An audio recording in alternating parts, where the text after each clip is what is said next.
అదరగొట్టే కారం రంగు రుచి ఆచి కారం పొడి. ఐబొమ్మ నిర్వాహకుడు ఇమ్మడి రవిని మరోసారి హైదరాబాద్ సైబర్ క్రైమ్ పోలీసులు కస్టడీకి తీసుకుని విచారిస్తున్నారు. ఈ విచారణలో మరిన్ని కీలక అంశాలు వెలుగులోకి వచ్చే అవకాశాలున్నాయి. 4 కేసుల్లో 12 రోజుల పాటు కస్టడీకి అనుమతి ఇచ్చింది నాంపల్లి కోర్టు. ఈ నేపథ్యంలోనే ఇవాళ రవిని కస్టడీలోకి తీసుకుని విచారించనున్నారు పోలీసులు. ఒక్కో కేసులో 3 రోజుల పాటు విచారించాలని నాంపల్లి కోర్టు ఆదేశించింది. ఈ క్రమంలో చంచల్గూడ జైల్లో ఉన్న రవిని ఈ రోజు 10 గంటలకు కస్టడీలోకి తీసుకోనున్నారు సైబర్ క్రైమ్ పోలీసులు.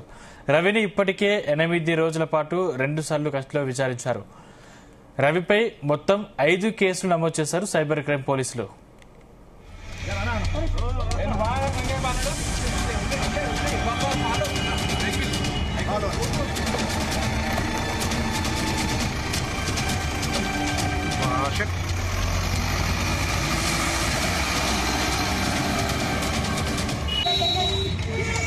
ఈ అంశానికి సంబంధించిన మరింత సమాచారం మా క్రైమ్ బ్యూరో చీఫ్ రవితేజ అందిస్తారు. రవితేజ, ఐబొమ్మ రవిని మరోసారి నాంపల్లి కోర్టు కస్టడీకి అనుమతి ఇచ్చినట్టుగా తెలుస్తోంది. ఇది 3వసారి ఐబొమ్మ రవిని పోలీసులకు కోర్టు కస్టడీకి అనుమతి ఇవ్వడం. ముందుగా ఇచ్చినటువంటి కస్టడీ, ఆ తర్వాత అనేక కేసుల్లో అతను ఇన్వాల్వ్ అయి ఉన్నాడు, ఆ కేసులో నిందితుడిగా ఉన్నాడు. కాబట్టి ఈ కేసుల్లో పెండింగ్ లో ఉన్నటువంటి 4 కేసులపై కూడా విచారించాల్సి ఉంది.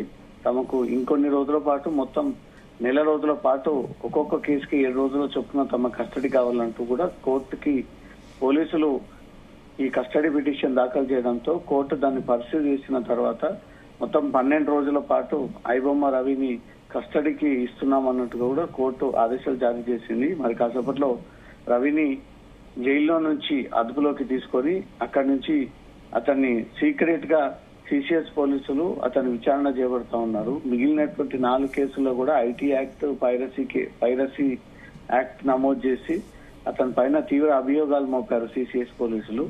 ఈ విదేశాల్లో ఉన్నటువంటి ఏరియాస్ లో తను ఈ సాఫ్ట్వేర్లను పెట్టి తెలుగు రాష్ట్రాల్లో రిలీజ్ అయినటువంటి సినిమాలన్నింటినీ కూడా ఇతర వ్యక్తుల నుంచి కొనుగోలు చేసి వాటిని ఈ సాఫ్ట్వేర్ ద్వారా ఇంకా హెచ్డి క్వాలిటీని మెరుగుపరిచి ఆ తర్వాత ఐబొమ్మ లేదా బప్పం టీవీ ద్వారా ఈ అప్లోడింగ్ కి పాల్పడతా ఉన్నాడు అనేది కూడా పోలీసులు ఇప్పటికే గుర్తించి ఆ వివరాలు సేకరించడం జరిగింది. కొన్ని బ్యాంక్ ఖాతాలను కూడా గుర్తించి ఆ వివరాలు సేకరించారు.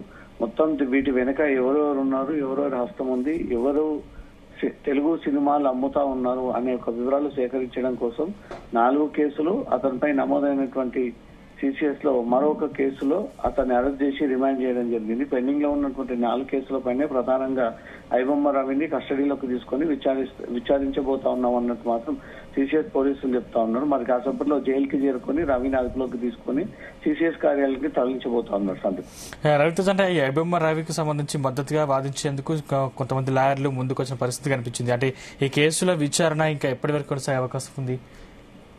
ఇప్పుడు ఇచ్చినటువంటి 12 రోజులు అతని కస్టడీ కంప్లీట్ అయిన తర్వాత మళ్ళీ బెయిల్ పిటిషన్ దాఖలు చేసేటువంటి అవకాశం ఉంది. ఆంధ్రప్రదేశ్ చెందినటువంటి రవి కోసం స్వచ్ఛందంగా చాలా మంది న్యాయవాదులు ముందుకొచ్చి అతను సాధారణ ప్రజలకు ఒక హీరో స్థాయిలో అతని పైన నమ్మకం పెట్టుకున్నారు.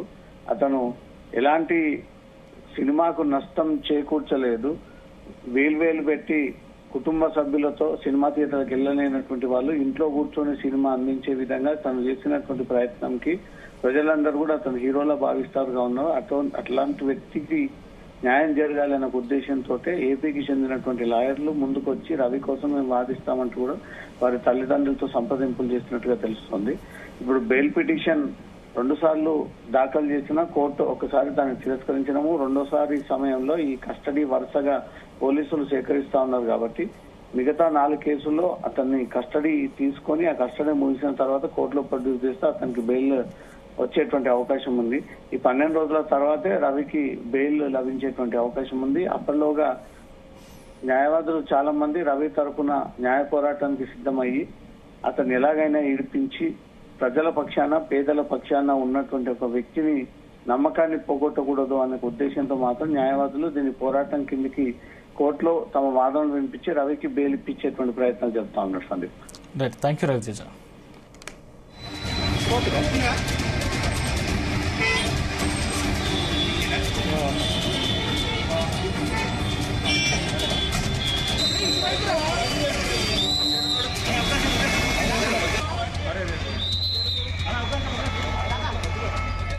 గుమగుమల వంటలే వంటలే తెరకొట్టే కారం రంగు రుచి ఆచి కారం పొడి.